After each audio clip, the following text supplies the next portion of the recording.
Jadi daripada kita menghancurkan dunia ini dan meledakkannya menjadi gila, berteriak-teriak di tengah jalan, apa yang perlu kita lakukan? Saudara pendengar, bersama dengan saya Oti Priambodo dalam program Jalan 66. Senang sekali karena bisa mempersembahkan program yang memberikan pengetahuan Alkitabiah dan menyuguhkan kepada kita jalan keselamatan. Petualangan yang seru dan menegangkan dalam pembahasan surat-surat dari penjara. Hari ini kita akan sampai kepada bagian akhir dari surat Paulus kepada jemaat di Filipi, yaitu pasal yang keempat.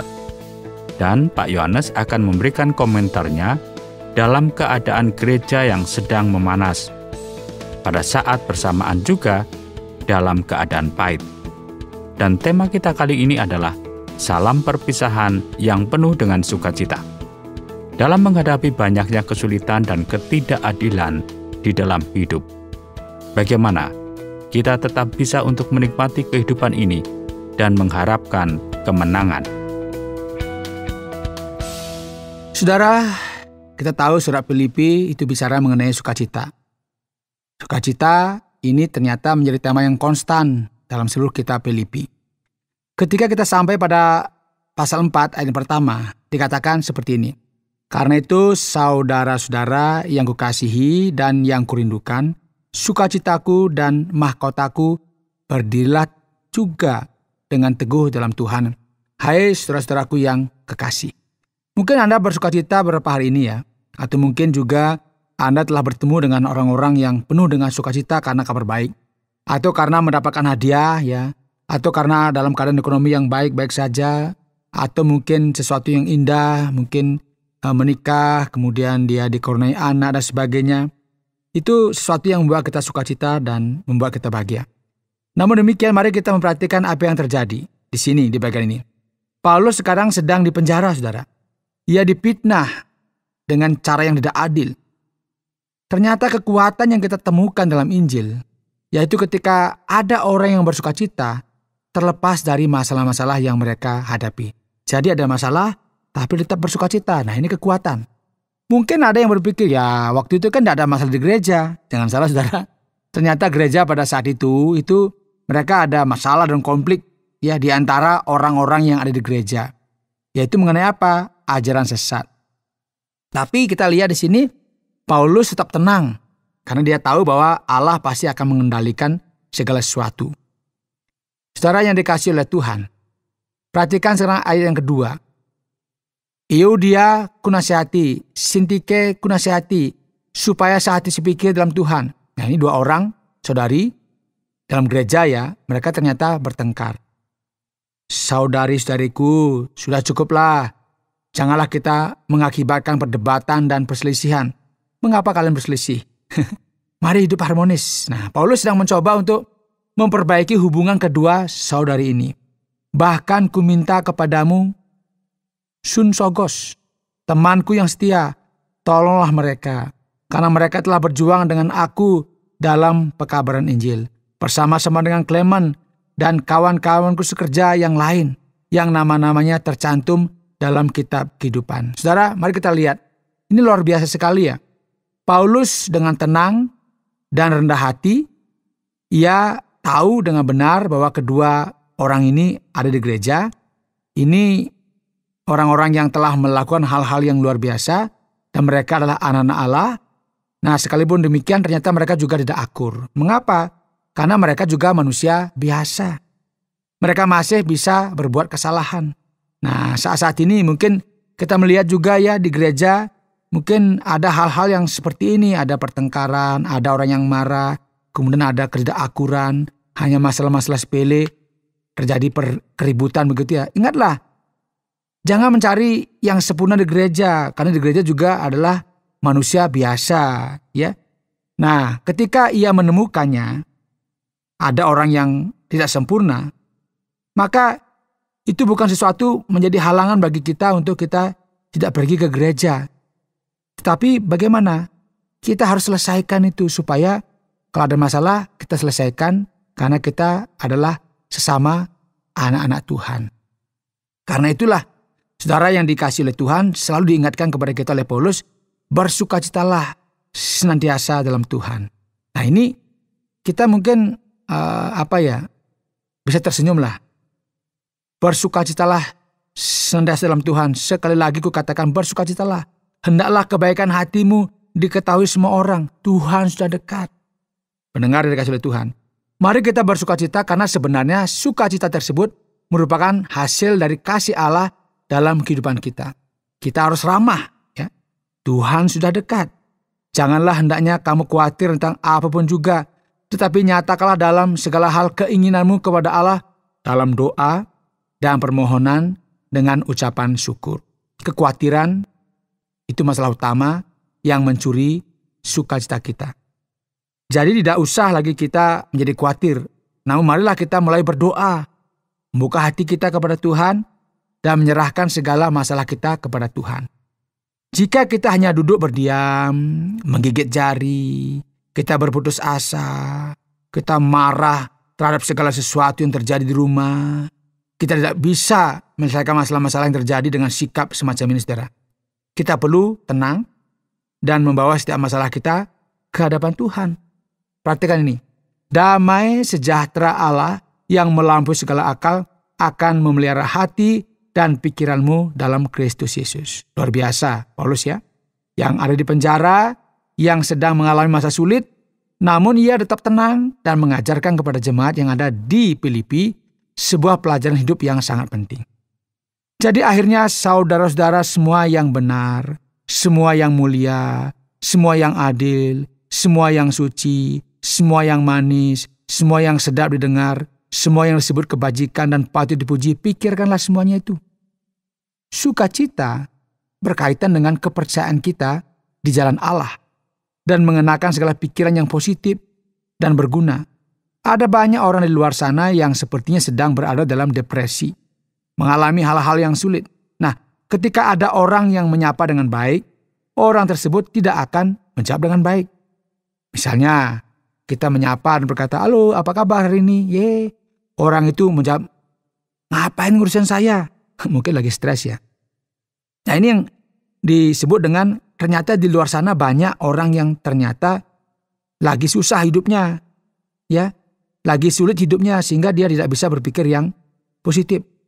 Jadi janganlah kita ada memiliki sikap seperti ini. Inilah mengapa Paulus berkata semua yang baik, semua yang positif, ya, semua yang benar, semua yang indah, semua yang membangun, perhatikan semuanya itu. Dan apa yang telah kamu pelajari, dan apa yang telah kamu terima, dan apa yang telah kamu dengar, dan apa yang telah kamu lihat padaku, lakukanlah itu. Maka Allah sumber damai sejahtera akan menyertai kamu. Saudara, meskipun dalam keadaan yang paling buruk sekalipun, hal tersebut tidak cukup untuk mencuri sukacita kita. Dan menarik sekali jika kita lihat khususnya yang terkaya di dunia ini, yang terpandai di dunia ini, justru mereka lah yang paling tidak bersukacita. Sedangkan jika kita melihat seorang yang sedang berjuang dalam hidup ini justru bersukacita, ya. Negara yang memiliki angka kekayaan dan hasil alam tertinggi, justru mereka lah yang tidak puas dengan kehidupannya dan memiliki angka bunuh diri yang tinggi. Bukankah ini merupakan suatu yang luar biasa, yang aneh ya? Paulus sedang berkata apa ini? Coba Anda tebak. Aku sangat bersukacita dalam Tuhan bahwa akhirnya pikiranmu dan perasaanmu bertumbuh kembali untuk aku. Memang selalu ada perhatianmu, tetapi tidak ada kesempatan bagimu. Kukatakan ini bukan karena kekurangan, sebab aku telah belajar mencukupkan diri dalam segala keadaan. Aku tahu apa itu kekurangan, dan aku tahu apa itu kelimpahan. Dalam segala hal dan dalam segala perkara tidak ada sesuatu yang merupakan rahasia bagiku, baik dalam hal kenyang maupun dalam hal kelaparan, baik dalam hal kelimpahan maupun dalam hal kekurangan. Segala perkara dapat aku tanggung di dalam Dia yang memberi kekuatan kepadaku. Saudara, Paulus mengucap syukur kepada Allah karena orang Filipi telah menolong dia secara keuangan ketika ia kekurangan. Paulus sudah mencukupkan dirinya dalam segala keadaan. Karena itu dia mengucap syukur kepada jemaat yang ada di sana. Karena mereka juga menolong orang Yahudi yang berkekurangan. Paulus bergembira. Hai orang Filipi, aku bergembira, bersukacita karena kamu, dan terlebih lagi sekarang karena aku telah belajar untuk hidup mencukupkan diri. Baik itu dalam keadaan susah maupun dalam kelebihan. Namun aku mengucap syukur kepada Allah. Apa sikap yang kami miliki ketika aku berkekurangan, itu penting. Namun baik juga perbuatanmu, bahwa kamu telah mengambil bagian dalam kesusahanku. Kamu sendiri tahu juga, hai orang Filipi, pada waktu aku baru mulai mengabarkan Injil, ketika aku berangkat dari Makedonia, tidak ada satu jemaat pun yang mengadakan perhitungan hutang dan piutang dengan aku selain daripada kamu. Karena di Tesalonika pun, kamu telah 1-2 kali mengirimkan bantuan kepadaku. Ini contoh praktis dari gereja yang ada di Filipi, merupakan sesuatu yang indah, saudara. Tetapi yang kuutamakan bukanlah pemberian itu, melainkan buahnya yang makin memperbesar keuntunganmu. Dan inilah yang ia tekankan, kini aku telah menerima semua yang perlu daripadamu. Malahan lebih daripada itu, aku berkelimpahan karena aku telah menerima kirimanmu dari Epaphroditus, suatu persembahan yang harum, suatu korban yang disukai dan yang berkenan kepada Allah. Allahku akan memenuhi segala keperluanmu menurut kekayaan dan kemuliaannya dalam Kristus Yesus. Saudara, Paulus sangat bersukacita dan mengucap syukur kepada jemaat yang ada di Filipi atas apa yang telah mereka lakukan bagi dia ketika ia sedang kesusahan dan menghadapi masa-masa sulit. Masa-masa sebelum ia dipenjara. Ia mengucap syukur kepada mereka karena apa yang terjadi di masa lampau. Gereja yang ada di Makedonia sangat terkenal dengan berkat spesialnya yang tidak hanya diberikan kepada Paulus, namun seperti yang kita ketahui bersama, ya, mereka juga mengirimkan bantuan kepada jemaat-jemaat di Yudea yang sedang berkekurangan dan kelaparan dan mengalami banyak sekali pergumulan. Dimuliakanlah Allah dan Bapa kita selama-lamanya. Amin. Firman Tuhan sekarang akan menuliskan kata-kata terakhir dari Paulus.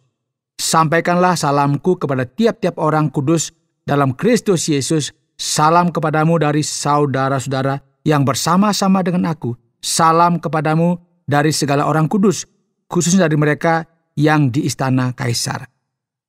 Karena kemungkinan besar, ya, Paulus sedang dipenjara di Roma, dan ini juga memberikan penekanan bahwa mungkin ia menuliskan surat ini dari Roma.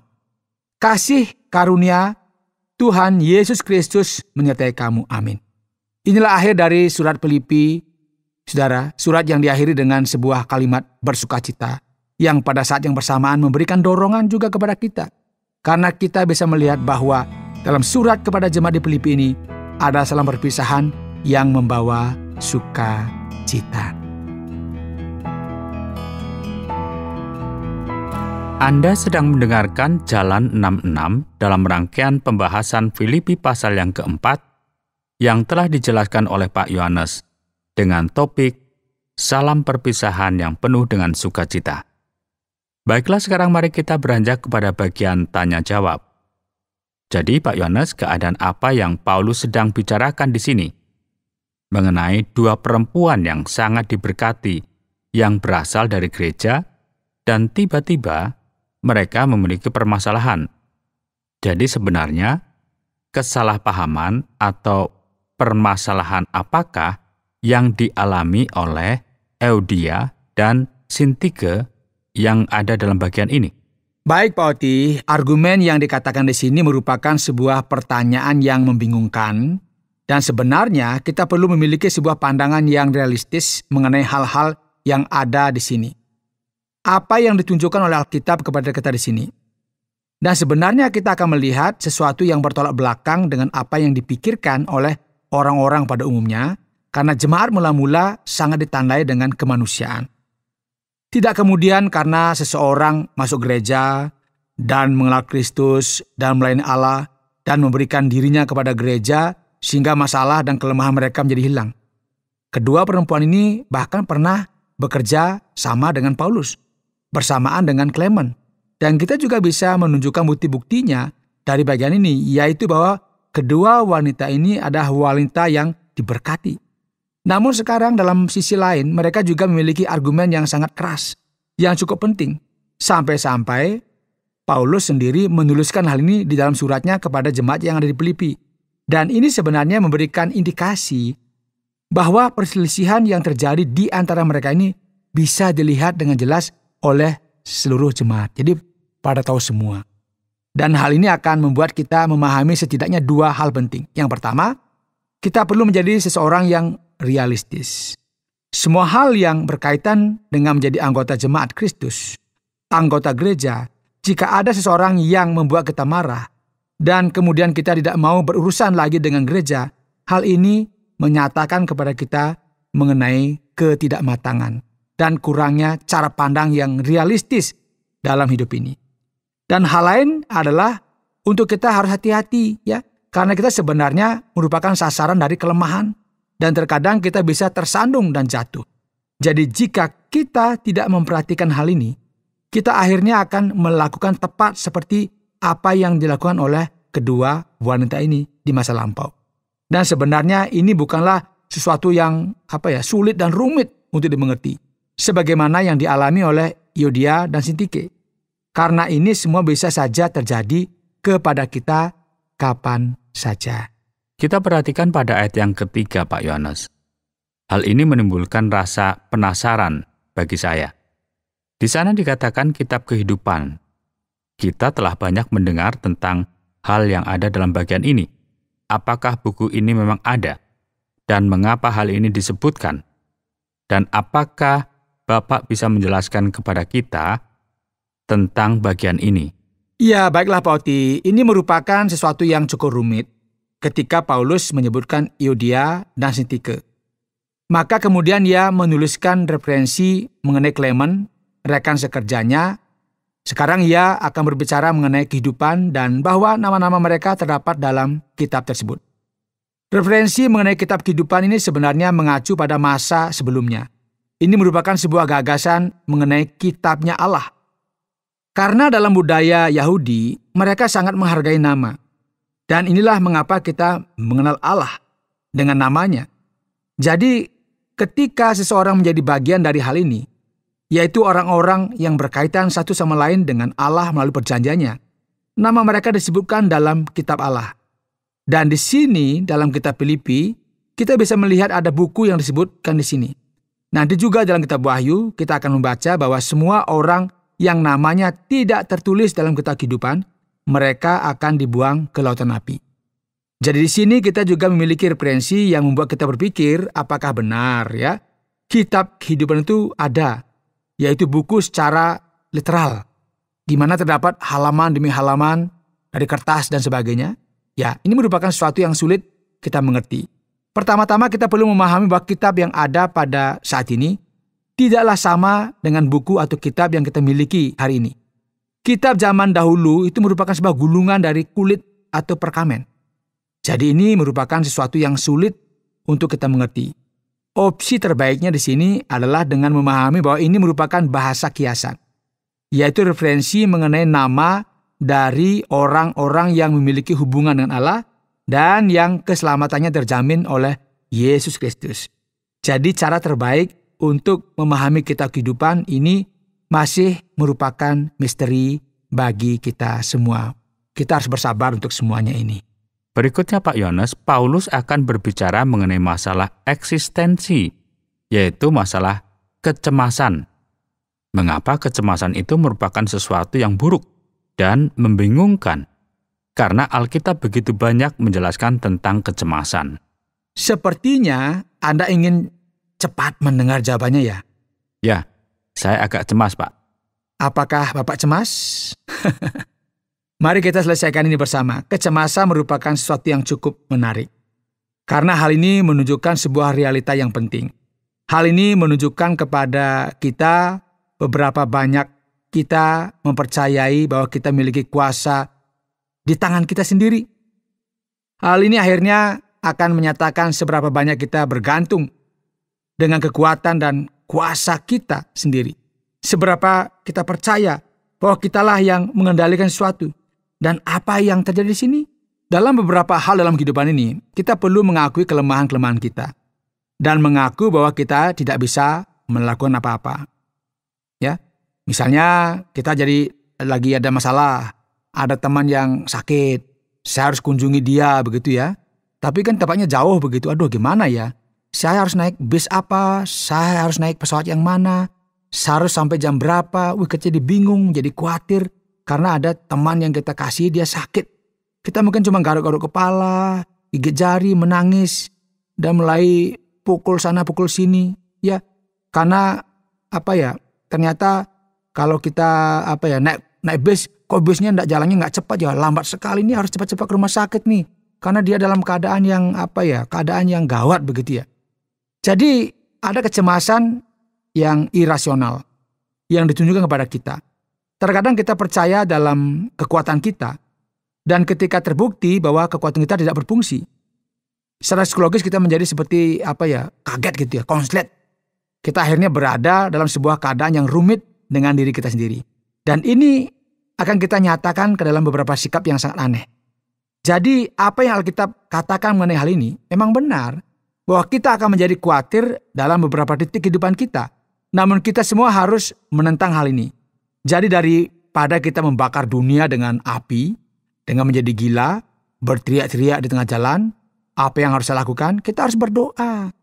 Dan membawa setiap persoalan kita ke tangan Tuhan, dan memahami bahwa bukan kita yang mengendalikan semuanya. Melatih hal ini dalam pikiran kita, dan mempraktekkannya. Dan sampai kepada sebuah kesimpulan bahwa kita hanya bergantung pada kasih, karunia, dan belas kasihan Allah saja. Berikutnya Pak Yones, pada ayat yang ke-13 sepertinya memberikan banyak sekali pengharapan kepada kita orang Kristen. Sebuah pengharapan yang besar. Karena dikatakan di sana bahwa di dalam Dia yang memberikan kekuatan kepada kita. Apakah ini berarti bahwa setiap orang Kristen bisa mendapatkan apapun yang kita inginkan? Pak Oti, sekarang kita harus tersandung dalam satu hal yang paling sulit dimengerti dalam Alkitab. Jadi mari kita mencoba untuk memahami apa yang terjadi di sini. Ya, banyak orang yang membaca hal ini, mereka berpikir bahwa apapun yang mereka inginkan, mereka akan mendapatkannya. Jadi jika saya ingin membeli mobil, misalnya Ferrari, yang perlu saya lakukan adalah meyakini itu pasti terjadi dan saya akan memilikinya karena saya bisa melakukan segala sesuatu di dalam Dia yang memberi kekuatan kepadaku. Namun tidak begitu sebenarnya. Allah bisa memberkati kita dengan segala hal yang baik. Namun bukan ini yang dimaksudkan dalam ayat ini. Di sini Paulus berkata bahwa ia tahu apa artinya kelimpahan. Dan ia juga tahu belajar bagaimana menjadi puas dalam segala keadaan. Jadi ia kemudian berkata segala sesuatu dapat kutanggung di dalam Dia yang memberi kekuatan kepadaku. Mari kita ingat bahwa Paulus sekarang ada di penjara dan mungkin dia menghadapi sesuatu yang paling parah. Namun demikian, ia tetap setia di dalam Kristus dan tetap bersukacita. Inilah yang Paulus coba sampaikan di sini. Saya bisa menghadapi segala masalah dan situasi yang terjadi. Saya bisa menghadapi segala peperangan dan kesulitan. Saya puas ketika memiliki banyak hal dan saya tidak akan berpaling dari Kristus dan kebenaran Injil.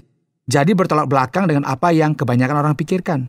Bagian ini tidak berkata bahwa kita bisa mendapatkan atau memiliki apa saja yang kita inginkan. Namun di dalam Kristus, aku memiliki kekuatan untuk menghadapi segala masalah dan segala keadaan. Berikut pada ayat yang ke-22, dalam bagian akhir dari pasal ini, disebutkan tentang rumah kaisar. Apa ini sebenarnya dan siapa sajakah yang ada di sana? Ya, istana kaisar atau seisi istana ini merupakan referensi yang kita peroleh dari teks ya, yang berkaitan dengan pemerintah Romawi yang memberikan sebuah kemungkinan bahwa ia berada di Kaisaria. Namun karena ada istana kaisar yang disebutkan di sini, kemungkinan besar ini merupakan kota Roma itu sendiri. Jadi ini merupakan fakta pendukung yang memberikan suatu kemungkinan bahwa Paulus menuliskan surat kepada jemaat di Filipi ketika ia sedang dipenjara di Roma sekitar tahun 61 sampai 62. Pertanyaan terakhir Pak Yones sebelum kita sampai kepada bagian akhir dari program kita. Bersukacita di tengah-tengah segala masalah. Apakah ini merupakan sebuah eskapisme atau cara melarikan diri dari masalah yang dilakukan oleh Rasul Paulus? Ya Pak Oti, ada kemungkinan besar ya setiap orang yang mengalami beberapa hal yang tidak menyenangkan di tengah berbagai masalah dan kekacauan yang besar, ya, mereka biasanya ada dalam keadaan yang lari dari kenyataan begitu. Kita menyadari bahwa mereka tidak menyadari dengan benar apa yang sebenarnya terjadi. Jadi dalam kasus Paulus ini bukanlah sebuah pelarian, karena kita bisa melihat di sini bahwa ia sadar dengan keadaannya. Dari kejauhan ia membantu orang-orang dari permasalahannya. Dan pemikirannya jelas. Paulus di sini tidak berbicara seperti seorang yang pikirannya melayang-layang gitu, yang halusinasi, tidak sadar, tidak. Jadi Paulus sangat sadar mengenai hal ini, sangat jelas, dan ia menjelaskan juga realita mengenai Kristus. Tidak peduli betapa kacaunya keadaan yang terjadi. Kita bisa aman dan nyaman karena kita semua memiliki sebuah pengharapan akan kehidupan yang kekal. Dan ini merupakan kepastian. Jadi sukacita Paulus ini sangatlah masuk akal di dunia kita sekarang ini. Baik, terima kasih banyak Pak Yohanes untuk semua penjelasan yang sudah disampaikan. Dan pada saat ini kita akan melihat dan mendengarkan kesimpulan dari apa yang sudah disampaikan atau apa yang sudah kita pelajari dalam kitab Filipi. Saudara, hari ini dalam program Jalan 66, kita telah selesai dalam menjelajahi atau mempelajari kitab Filipi, dan kita telah selesai mempelajari pasal 4. Perpisahan yang penuh dengan sukacita. Mengejutkan sekali jika kita melihat bagaimana Rasul Paulus menyatakan sukacitanya, terlepas dari penderitaan dan masalah yang terjadi di gereja. Dan jika kita melihat kembali dalam kehidupan kita masing-masing, ada banyak hal yang sangat berbeda. Bagaimana kita bisa belajar untuk berurusan dan menghadapi masalah-masalah yang terjadi, keadaan-keadaan yang tidak kita sangka-sangka, yang menyakiti kita, dan menimbulkan banyak sekali pertanyaan dalam pikiran kita. Bagaimana kita bisa berurusan dengan hal-hal yang seperti itu? Saudara, supaya kita berkemenangan dalam menghadapi masalah demi masalah yang terjadi setiap harinya, kita perlu untuk melihat pengharapan kekal yang kita miliki di dalam Allah. Hanya dengan cara inilah kita benar-benar bisa bersuka cita. Saudara pendengar, karena waktu yang tidak memungkinkan, kita akhiri program Jalan 66 kali ini. Kami menantikan Anda untuk tetap mengikuti pelajaran berikut dalam lanjutan pembelajaran Alkitab yang memberikan pelajaran menyeluruh tentang firman Tuhan. Jika Anda memiliki pertanyaan atau berespon terhadap topik berhubungan dengan program ini, silakan menyampaikan melalui WhatsApp ke nomor 081 333 777 386. Terima kasih atas perhatian Anda.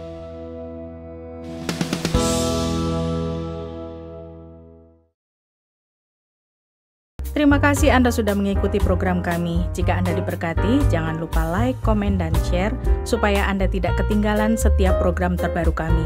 Jangan lupa juga untuk subscribe channelnya dan nyalakan loncengnya. Jika Anda ingin mendukung pelayanan kami, bisa melalui rekening kami berikut ini atau menghubungi kami di sini.